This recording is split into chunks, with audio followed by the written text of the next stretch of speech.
السلام علیکم ویورز، کیا حال ہے؟ امید کرتے ہیں آپ سب خیریت سے ہوں گے۔ اللہ آپ کو تمام پریشانیوں، مصیبتوں اور آفتوں سے محفوظ رکھے اور آپ کی تمام جائز حاجات، دعاؤں اور مقاصد کو پورا فرمائے، آمین۔ آج کے ہمارے ڈے اسلامک چینل پر آپ سب کا خوش آمدید۔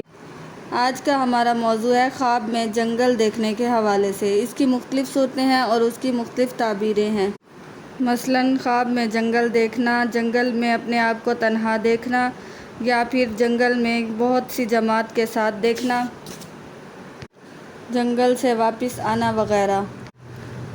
اس کے علاوہ اس سے ریلیٹڈ اور بھی کئی صورتیں ہیں۔ اگر آپ ان تمام صورتوں کی تعبیروں کو جاننا چاہتے ہیں تو اس ویڈیو کو آخر تک لازمی دیکھیں، اور اس سے پہلے اگر آپ نے ابھی تک ہمارے چینل کو سبسکرائب نہیں کیا تو سبسکرائب کریں اور ساتھ میں لگے بیل آئیکن کے بٹن کو ضرور دبا دیں تاکہ ہماری ہر نئی آنے والی ویڈیو آپ تک پہلے پہنچ سکے۔ تو چلیے آئیے شروع کرتے ہیں ہمارے آج کے موضوع خواب میں جنگل دیکھنے کے حوالے سے۔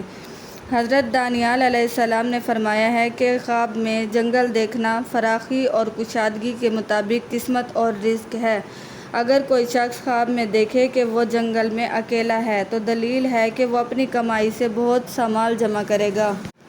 اگر کوئی شخص خواب میں دیکھے کہ ایک جماعت کے ساتھ جنگل میں پھرتا ہے تو دلیل ہے کہ سفر سے مال اور نعمت بہت سی حاصل ہوں گی اور اس پر روزی کشادہ ہوگی۔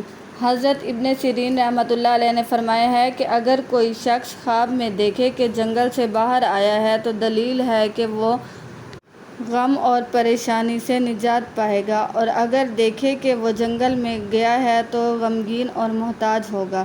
حضرت جعفر صادق رحمۃ اللہ علیہ نے فرمایا ہے کہ خواب میں جنگل کا دیکھنا 4 وجہ پر ہے: ایک روزی، دوسرا قسمت، تیسرا دشمنی اور رنج، چوتھا خوف اور ہلاکت کا خطرہ، لیکن اس سے بہت جلد نکلے گا۔ اگر آپ کو ہماری ویڈیو پسند آتی ہے تو اس کو لائک کریں اور